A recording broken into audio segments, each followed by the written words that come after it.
Este es él.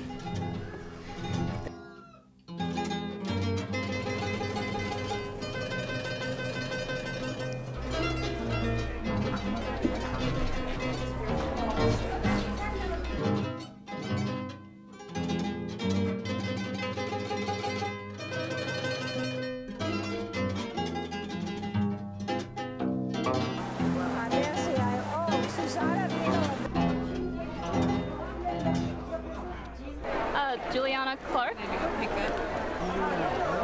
The bright colors attracted me to it. I'd like to get around, so it just kind of called out to me, and just carrying food. And I don't know, it's just everything I love: biking, food, bright colors. Where's my purchase? Do you know who this is? That's me. I play violin, like the devil. Claudio was working in another taller, in a family taller, and he was not signing his own work. And it became very evident to me, his work was very distinctive to me. It had a signature on it without having a signature on it. Siento de todos los trabajos, lo que hacía mi padre, yo hacía el 80% o 70% ahí. Porque mi padre era profesor y se ocupaba más. Y para vender, para nuestra necesidad, que éramos varios hermanos, para la familia de mi padre y de nosotros, pero llegó un lapso donde que conseguí mi pareja. Y en ese momento que yo tenía que, por necesidad, buscarme otra habitación y todo, en ese, ahora pienso, ahora aquí vendo, ¿cómo hago? Entonces, ahí estaba ya mi hermano mayor, Nicario, estaba ya en Lima, viviendo, y me dice, Claudio, vende mis trabajos. Y ya, en ese yo vendía así nomás, sin firma, sin nada. Ahí se percata la señora Patricia. Y me dice que tus trabajos están otra persona firmando, pero no me decía quién. Pues en la revista que veo están mis trabajos y nombre de mi hermano, tampoco no le digo. Ahí es lo que la señora Patricia me hace despertar.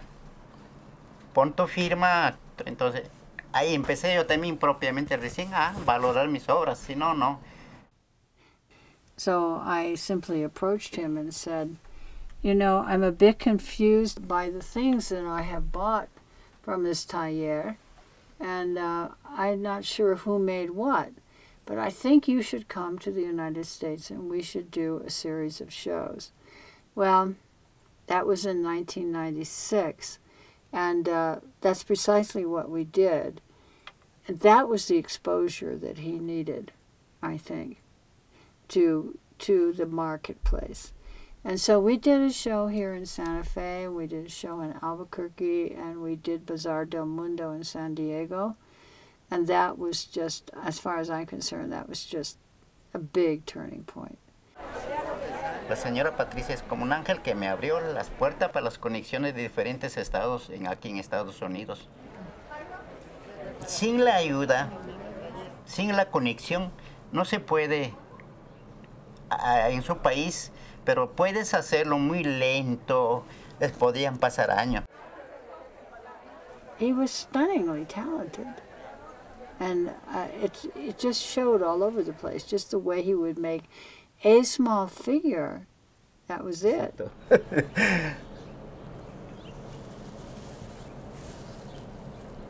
For a lot of folk art dealers, this is just stuff. Patricia understands it's not just stuff. This is work that comes out of years and years and generations of families working together, making things for their own communities, and now for a wider world as well. Nice to meet you. I love your earrings, they're fun. Sometimes she can be like an invisible force. And I think that her work over the years has really been part of and helped to create a long-standing interest in folk art from Latin America in Santa Fe. And so the market almost is like an expansion of what she as one person can do. Since my childhood had always been close to the Mexican border, and I just thought, well, I have so much curiosity about this place, I must go. I got to Taxco Guerrero about 5 o'clock one evening, and it was just at that time so peaceful, so calm, so fascinating. You could see the history of this place dripping from the walls. It just was so obvious. My passion for Mexican folk art just would not leave me alone. So I said, I will start a business. Well, I began this business with $1,000. I had a friend who traded, so I would buy a head of cattle and he would go up and trade it for costuming. This was such a wild and crazy thing to do, but it felt right to me, and so that's what I did. I had a classmate from Harvard, and he bought a Chamula Indian wedding dress from me, and he sold it to the Museum of Fine Arts in Boston, and that brought a big price. And then from there on, I began working in Santa Fe with different stores, and so rather rapidly things began to happen, and I kept on taking chances, and most of them have worked. Look at the detail of the stitching on the fallen overall panel, and the stitching on the inside leg. Oh, that's adorable. I'm her only beneficiary and her only natural child. So maybe 10 years ago, we started thinking about what we were going to do about my mother's business, Que Tenga Buena Mano. And we even explored for a while the idea of selling the business to somebody who would be able to bring the same energy and intelligence to it as she has brought. And we actually entertained some relationships along those lines, and they didn't pan out. And it's sort of common knowledge that giving up a business you created and transferring it to another owner is really, really difficult. It may be somewhat manageable from a legal standpoint, but it's really hard emotionally. And we never could find somebody who brought the same intensity to my mother's work as she has brought to it. And during that process, I began to really think about, what is this thing called Que Tenga Buena Mano, and who is my mother in relation to this business?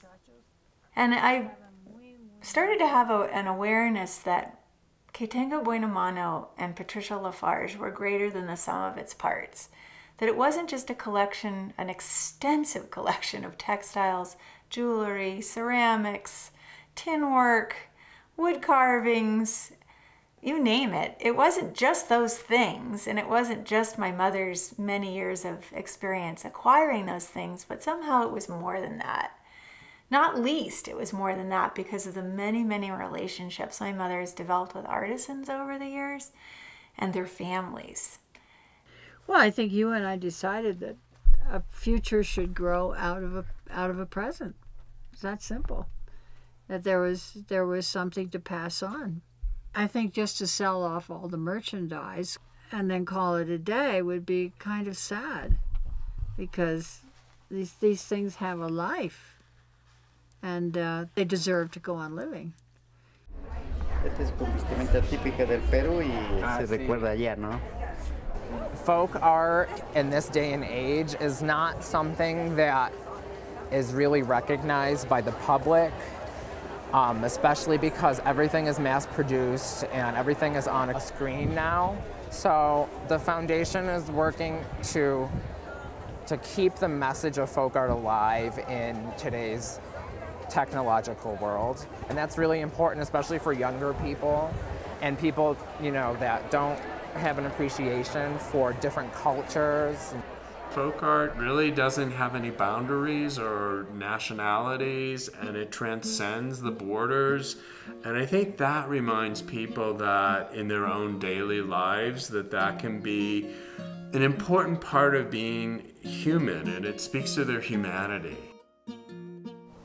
Folk art is as important as fresh water in the sense that it is a mechanism for relaying our cultural heritage from one generation to another, literally like a hand-to-hand relay of beliefs and values. The language of folk art is something that is really accessible, and it's about the things that are the most important to us.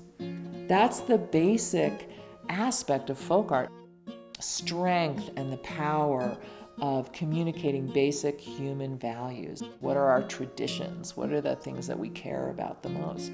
I think having the ability to communicate about these things is really important, especially as we get more technologically complex and more distracted by superficial things.